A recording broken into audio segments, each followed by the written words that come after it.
Bom dia a todos, bom dia a todas, bom dia para você que nos assiste pela Pop TV em Sobradinho e Porto Alegre ou nos escuta pela Cultural FM em Santa Catarina e no Rio Grande do Sul. Sejam todos muito bem-vindos e bem-vindas a mais um ICL Mercado Investimentos. Hoje, terça-feira, dia de conhecer o que mexe com o nosso bolso, porque saiu o IPCA 15 e a gente vai comentar as principais pressões que aconteceram na inflação ou na prévia da inflação agora de janeiro e o que também deu trégua para o bolso do brasileiro nesse mês. Mas a gente vai falar também de um outro assunto que vem mexendo com todo mundo, que é o caso do Banco Master. Mas hoje, especificamente, o mercado vai abordar a parte dos CDBs e como esses CDBs foram distribuídos, e inclusive como tantos CDBs do Banco Master chegaram à mão das corretoras e quantas corretoras ganharam com essa distribuição, quase ali não querendo morrer com o mico na mão. Então, as corretoras, e uma delas principalmente, acaba recebendo uma grande quantidade de títulos como pagamento, mas ela não quer ficar com esses títulos na mão. O que ela faz? Distribui para os seus clientes, distribui ali por meio de seus assessores. Isso acaba na carteira da pessoa física para ela transferir o risco justamente para os clientes. Então a gente vai explicar todo esse imbróglio, porque não é uma coisa tão linear assim, é um vai e volta de papéis, mas a gente vai tentar mostrar para vocês como é que as corretoras também lucraram com toda essa questão e transferiram o risco para os clientes. Mas antes de tudo isso, já vamos passar pela agenda. A agenda hoje tem Brasil, então já vamos ver aqui o que saiu, o que tem para sair, porque às 5 horas da manhã saiu o IPC-FIP da terceira quadricemana de janeiro, saiu às 5, bem cedinho, e logo em seguida a FGV divulgou a sondagem da construção de janeiro, 8 horas. Também saiu o INCCM, medição da FGV, medição aqui, né, também da FGV, também às 8, e INCC, Índice Nacional da Construção Civil, já que uma parte, né, um dos componentes do IGPM, o INCC Mercado, e às 9 horas da manhã saiu o IPCA 15, o dado mais aguardado da agenda de hoje, pensando nos nossos indicadores domésticos. Todo mundo querendo saber qual foi o comportamento da inflação nesse comecinho de ano, pelo menos nos 15 primeiros dias de janeiro, considerando 15 últimos dias de dezembro e esses 15 primeiros dias de janeiro. Além disso, daqui a pouquinho, nos Estados Unidos, sai índice de confiança do consumidor de janeiro. Então, a primeira parte da agenda, bastante tomada por Brasil. O Brasil, que estava sumido da agenda, voltou a aparecer. Às 13 horas, na Alemanha, tem a Christine Lagarde falando e tendo um discurso num evento de memória do Holocausto. Christine Lagarde, que é presidente do Banco Central Europeu, e aqui justamente o mercado de olho em qualquer sinalização que ela possa dar em relação à política monetária, ainda que ela vá falar sobre memória do Holocausto na Alemanha. Isso aparece na agenda justamente porque o mercado fica de olho em qualquer sinalização ou qualquer fala que lembre, mesmo que de longe, a política monetária do Banco Central. Às 6 horas no Chile tem decisão de política monetária e às 8h50 no Japão tem a ata da penúltima reunião de política monetária do Banco do Japão. E durante o dia, na zona do euro, a diretora-geral do FMI participa de reunião de 2 dias com líderes europeus. A primeira parte da agenda tende a tomar mais peso justamente pelo IPCA 15, que é o assunto do nosso programa hoje, mas não vou dar spoiler. Daqui a pouquinho a gente já fala sobre isso, porque primeiro a gente vai falar sobre o fechamento de ontem. Ontem foi um dia de realização de ganhos aqui na nossa bolsa, depois de vários dias de altas consecutivas, de recordes renovados e de saltos bem grandes, né? Saltos em distância aí do nosso Ibovespa, porque ele sai de um recorde de 166 mil e inclusive toca os 180 mil, flerta com esse patamar, embora não feche nele. Foi um salto bastante grande para uma semana. Como eu falei, um salto em distância, mas o Ibovespa ontem interrompeu essa sequência de ganhos, como vocês estão vendo na notícia do nosso site, por um motivo quase que esperado, embora o ajuste não tenha sido tão grande assim. Vamos entender o que fez com que a Bolsa não ficasse mais um dia no positivo ou renovasse novos recordes. Ontem a nossa Bolsa fechou em queda, mas numa queda orbitando a estabilidade, orbitando 0 a 0. Não foi uma queda aprofundada e poderia ser, principalmente considerando o histórico de recordes e os grandes saltos que a Bolsa deu ao longo da semana, a gente poderia até ter tido um ajuste maior. Isso poderia ter acontecido, mas não aconteceu porque outros setores, até mais pesados da Bolsa, inclusive ligados às commodities, seguraram a queda. E os bancos que ficaram o dia também oscilando entre o positivo e negativo, alguns deles conseguiram, como o Itaú, ir para o positivo e, como tem grande participação na Bolsa, também limitaram um pouco essa queda. Mas ontem foi um momento de ajuste na nossa Bolsa, o dia que as pessoas começam a realizar os ganhos. E isso era esperado, não é surpresa para ninguém, porque depois de tantos dias consecutivos de alta, chega em um dado momento, em um dado teto, que as pessoas preferem, os investidores preferem realizar o ganho, embolsar o lucro e esperar os ativos caírem para comprar de novo, principalmente depois de uma esticada tão forte como deu a nossa Bolsa nessa semana. Então, um movimento já esperado, um movimento de ajuste, de realização de ganhos, mas que não levou a nossa Bolsa a uma queda tão aprofundada como poderia ser. Foi uma queda bem leve, inclusive, na casa do 0,08, o que levou a Bolsa para os 178.721 pontos. Então, nem perdemos aí patamares importantes de pontuação da Bolsa. Foi realmente uma queda bem leve.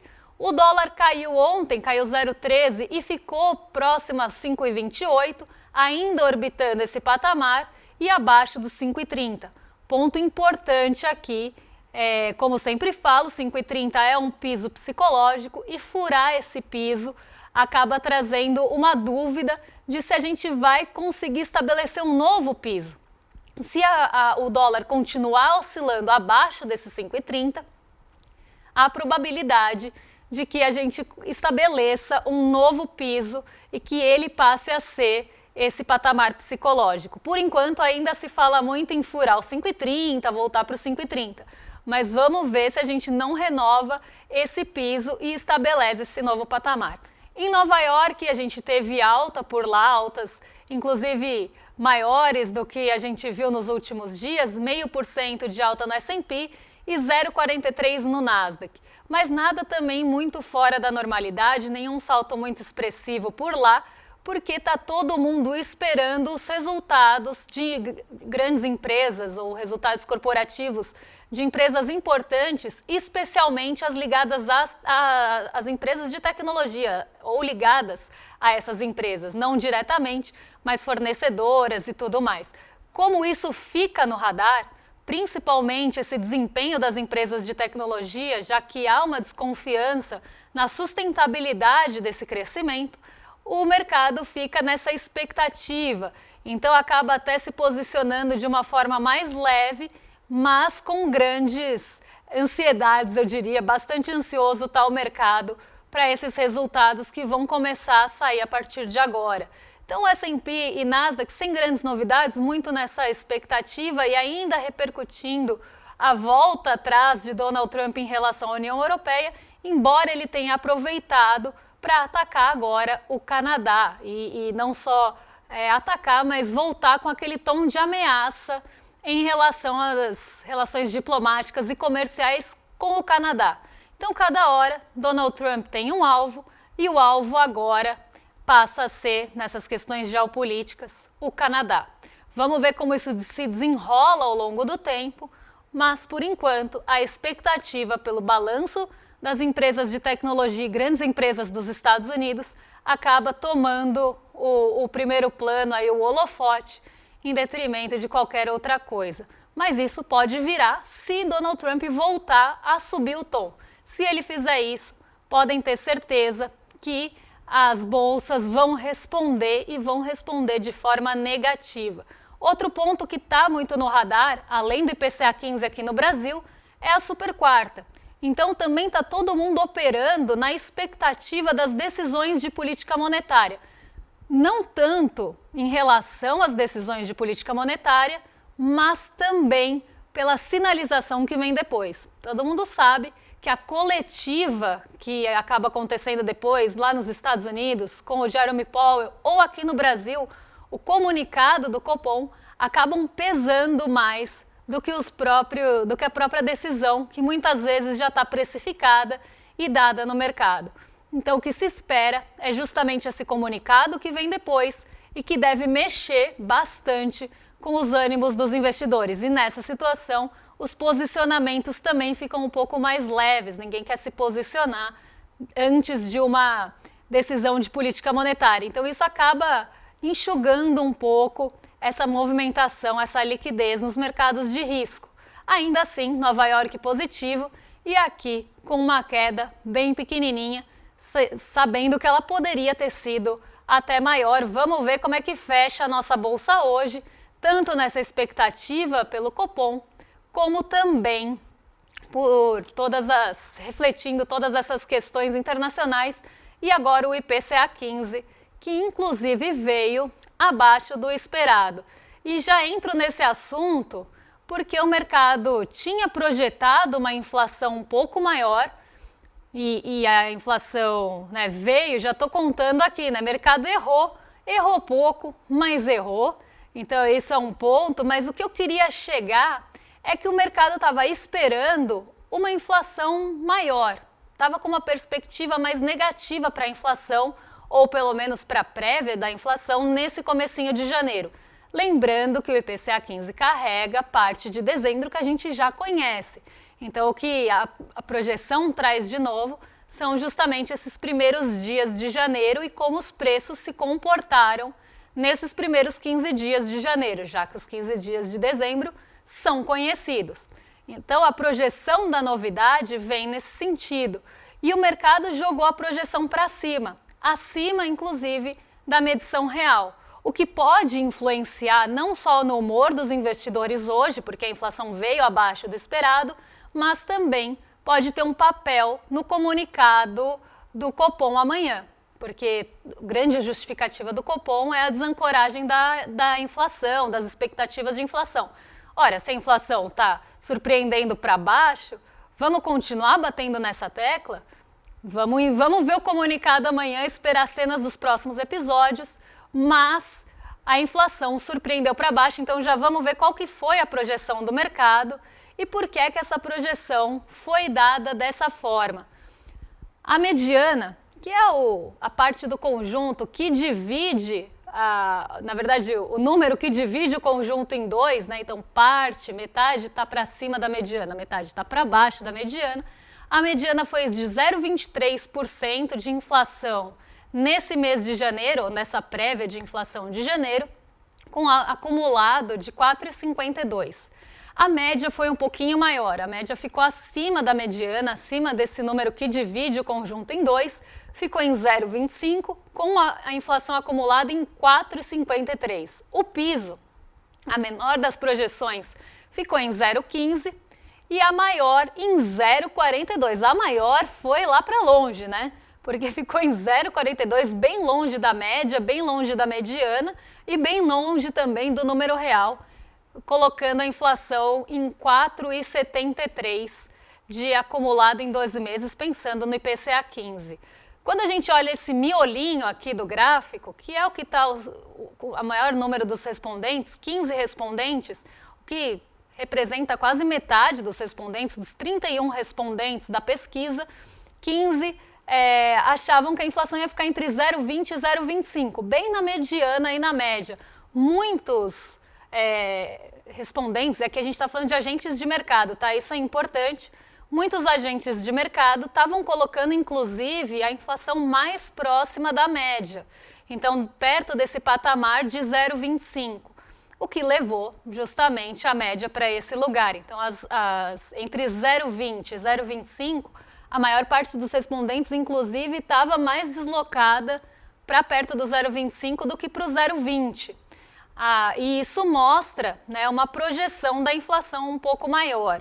Quando a gente pega os fatores que poderiam pressionar a inflação, até para a gente ver se o mercado também acertou ou errou em relação a isso, existia uma projeção de recuo para o grupo de transportes puxados pelas passagens aéreas e corridas de aplicativo. Então, depois de ter uma puxada para cima nos últimos meses, principalmente das passagens aéreas, o mercado estava esperando recuo nesse grupo, puxado justamente pelo preço das passagens aéreas.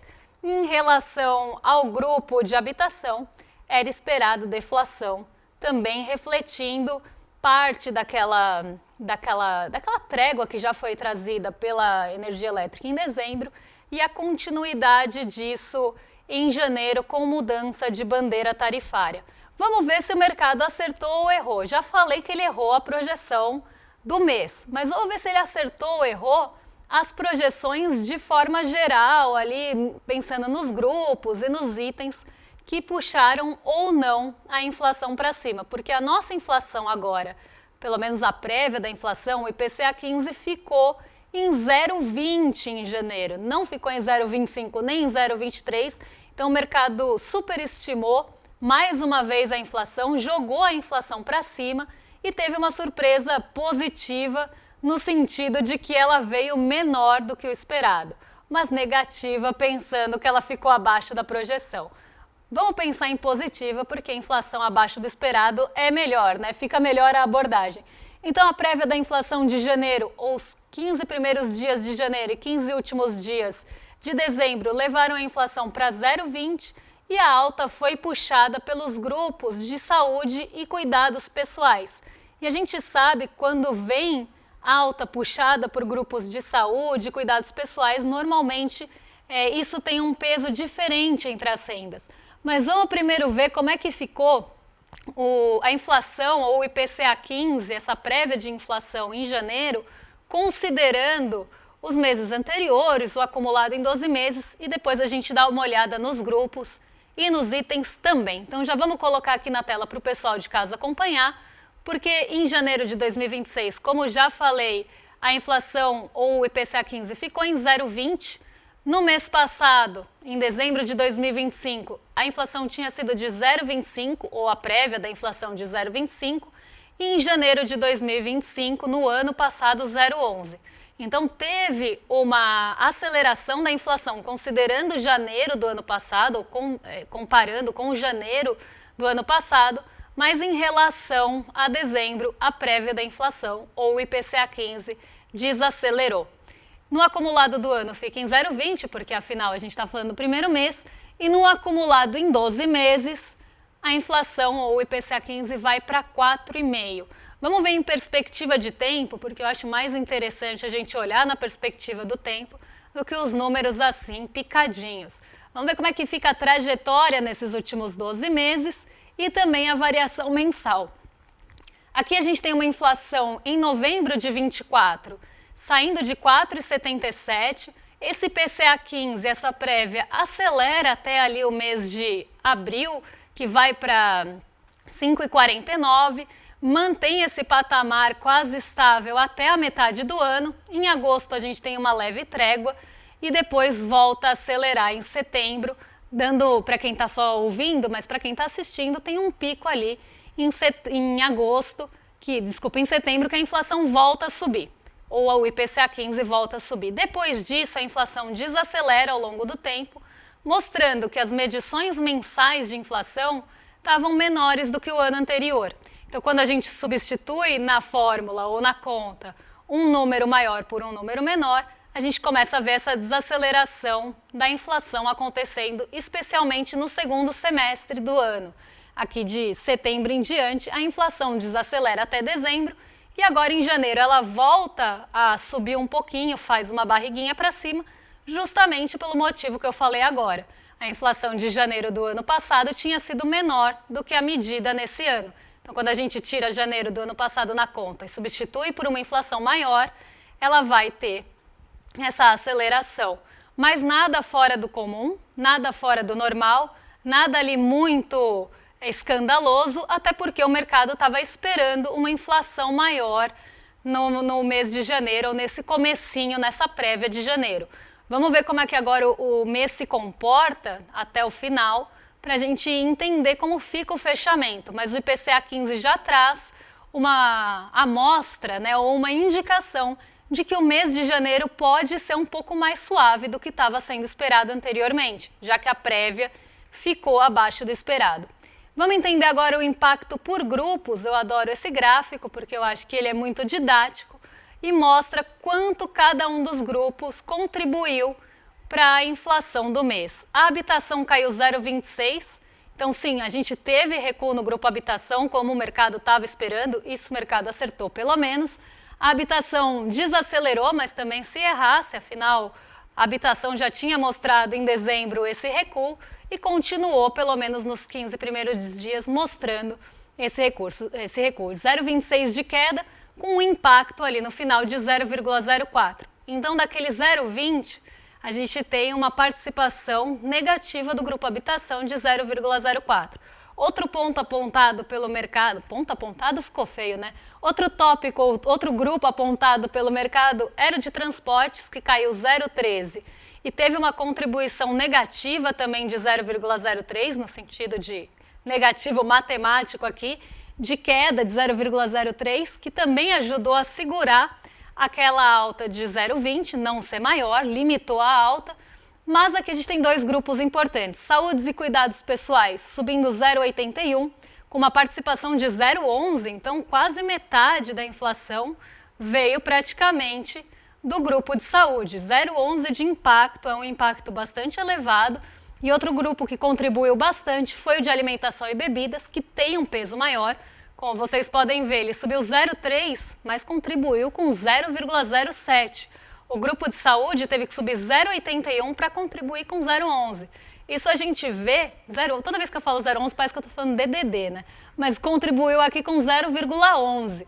E isso mostra que o grupo habitação tem mais peso na composição da inflação. Os alimentos têm mais peso nessa composição pela contribuição final que se tem. Então, boa parte da inflação veio do grupo de alimentação e de saúde.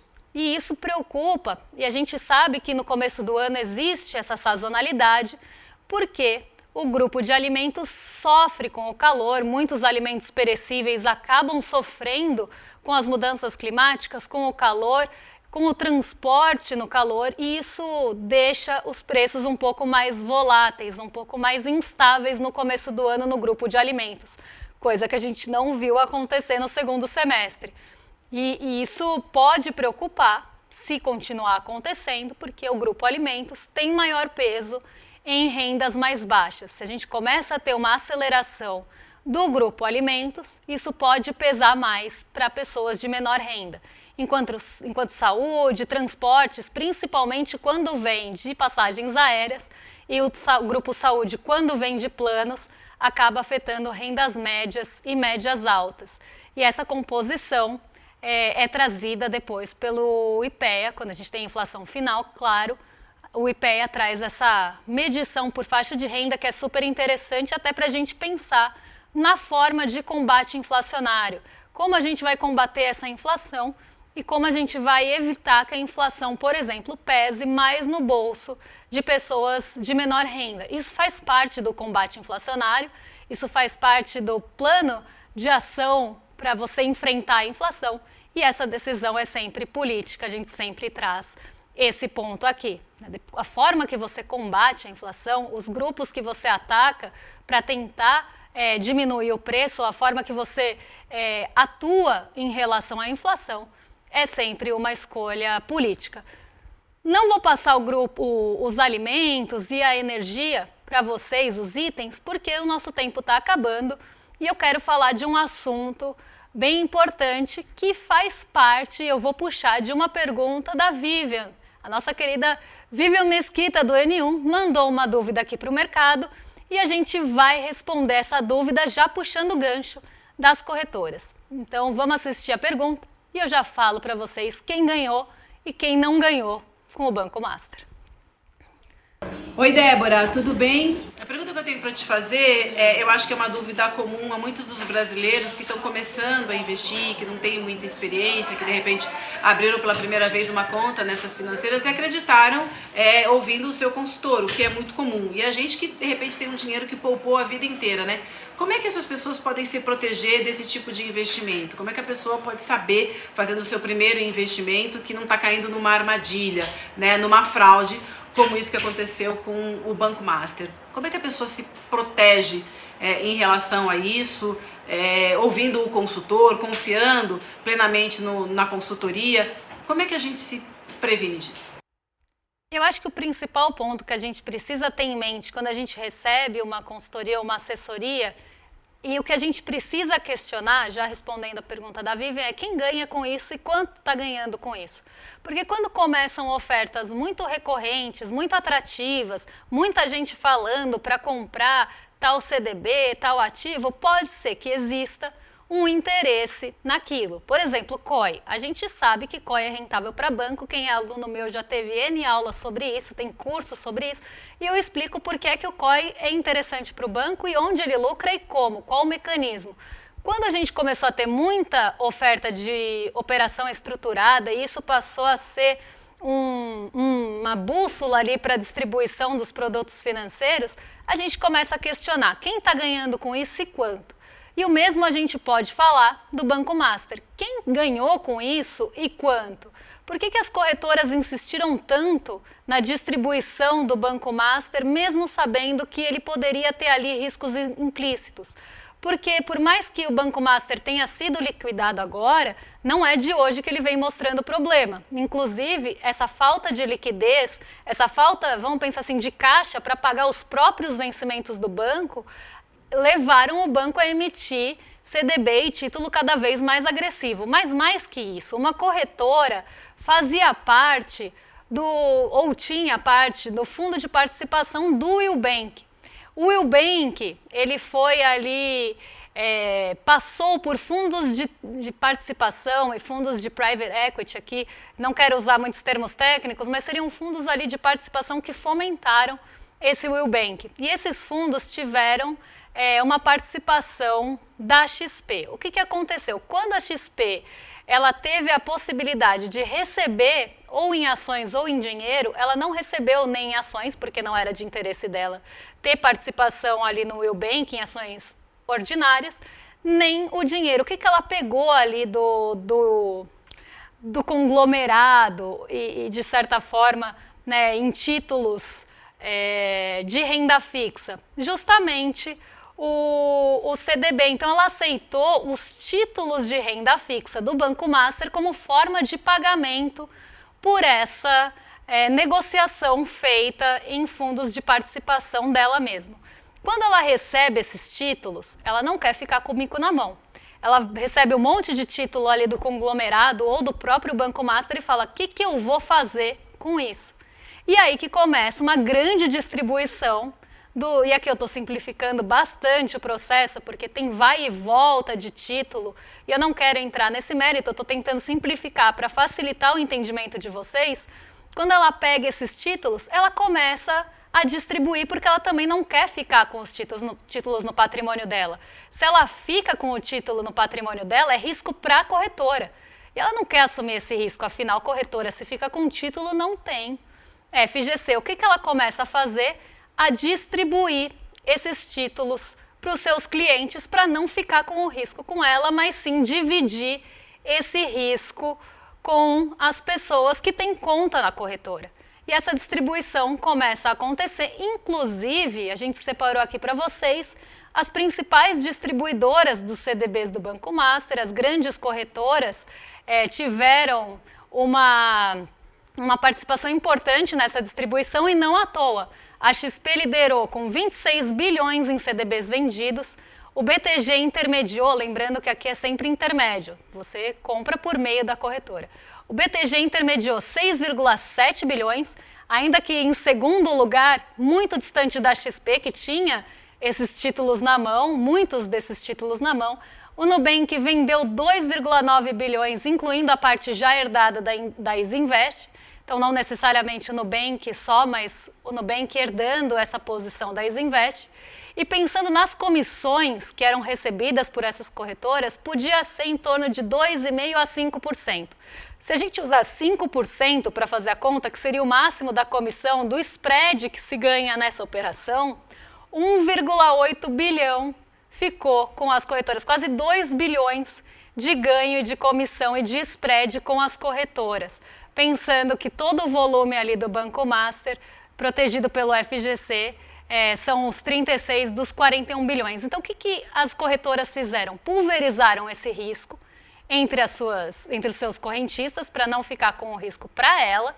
Ela pulveriza isso em vários clientes. Os clientes usam o FGC também como seguro, porque muitos assessores, muitos gerentes falavam que mas você conta com o FGC se der tudo errado, aplica até 250 mil, não passa o limite. Usam o FGC assim como o Master fez isso como marketing.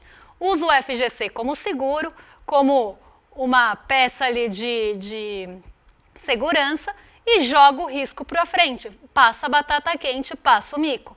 Não vai ficar com o mico na mão, porque para ela é muito ruim ter essa perda. Então isso mostra que muitas vezes existe interesse na oferta, existe interesse não só pela comissão, mas também para tentar, eu ia falar desovar, mas é tipo isso mesmo, desovar esses títulos para não ficar com eles no patrimônio, pesando no patrimônio da corretora e levando a corretora para risco. Então é isso que a gente precisa questionar. Quem ganha com isso? E, em primeiro lugar, por que está me oferecendo? E se esse retorno é tão bom, por que ele é tão mais alto que os outros? E aí você tem que perguntar para o título sempre, que risco você está me oferecendo para me pagar tão mais assim? E se você estiver disposto a correr esse risco, a comprar esse risco, perfeito, mas esse risco precisa ser conhecido. E muitas vezes o risco não é explicado, a comissão não é explicada claramente e o interesse também não é explicado. Por que estão me oferecendo isso e não outra coisa? E o mapa da mina vem justamente para que você tenha autonomia das suas decisões. Então, diante de um cenário, diante de uma oferta, o que eu tenho que pensar ou que cenários possíveis eu preciso levar em consideração para tomar a minha decisão e não ficar na mão de uma corretora, de um assessor, de um gerente que pode ter algum interesse em me ofertar aquilo. Então, o mapa da mina vem para tentar justamente guiar vocês nesse mundo turbulento e nesse cenário de 2026, que tem eleições, tem geopolítica, tem agora Banco Master e outros bancos sendo liquidados. Tudo isso acaba trazendo instabilidade e você tem que saber navegar nesse mar. Para isso, o mapa da mina vem aí no dia 29, quinta-feira, daqui a pouquinho, às 8 horas da noite. E para você não ficar de fora dessa, a gente pede que você se inscreva em iclmercado.com.br para garantir o seu acesso, garantir a sua vaga, já que é gratuito e aberto. A gente só pede que você se inscreva para garantir a vaga e tá conosco lá no dia 29, quinta-feira à noite. Eu vou estar lá, o Edu vai estar lá e a gente vai explicar toda essa confusão para vocês e não só isso, mas como navegar nesse mar mais turbulento de 2026 sem cair nesse tipo de cilada. Agora já vou jogar para os nossos vizinhos de cima porque não quero me atrasar. Eu ia falar William De Laura, gente, assim de saúde na terça-feira. William De Luca e Laura Cote já estão prontos para receber vocês e eu volto amanhã para falar o que mexe com o nosso bolso, com a nossa bolsa e com as nossas vidas. Um beijão e até lá! Em 2025, o mercado financeiro errou todas as previsões para dólar, bolsa e tudo mais. Mas isso não é surpresa. O mercado tem interesse por trás de todas as previsões. E quando você entende só metade do caminho, você vira refém dos coaches e do mercado financeiro que são patrocinados por bancos.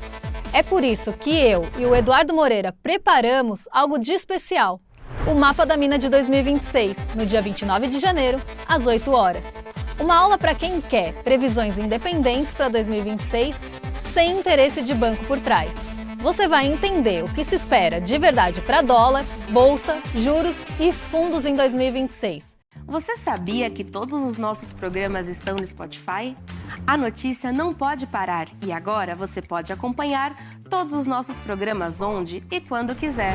Siga nossos canais no Spotify e tenha acesso ao Chico Pinheiro Entrevista, Desperta ICL, Rolê e muito mais. ICL no Spotify. Informação que te acompanha.